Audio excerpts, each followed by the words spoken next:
నిమిషాల్లో sambar ready.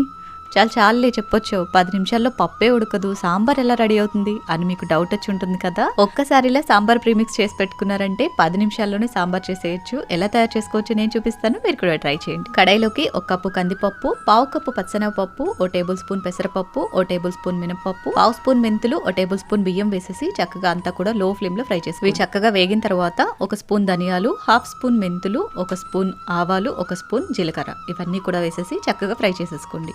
Next ఇవి తీసి పక్కన పెట్టేసుకుని 1 కప్పు ఎండుమిరపకాయలు, నిమ్మకాయ సైజ్ అంత చింతపండు, 1 కప్పు కరివేపాకు వేసి ఇవి కూడా డ్రై రోస్ట్ చేసుకోవాలి. చక్కగా ఇలా వేగిన తర్వాత కంప్లీట్ గా చల్లారనిచ్చి ముందుగా పప్పులన్నీ కూడా గ్రైండ్ చేసుకోవాలి. పప్పుల్లోకి 3 స్పూన్ల ఉప్పు, 1 స్పూన్ పసుపు వేసి మెత్తగా గ్రైండ్ చేసుకోవాలి. నెక్స్ట్ ఎండుమిరపకాయలని కూడా మెత్తగా గ్రైండ్ చేసేసుకుని తర్వాత ఇవి రెండు కలిపి మరొకసారి గ్రైండ్ చేసుకోవాలి. అంతే, ఇన్స్టెంట్ సాంబార్ మిక్స్ అయితే రెడీ అయిపోతుంది.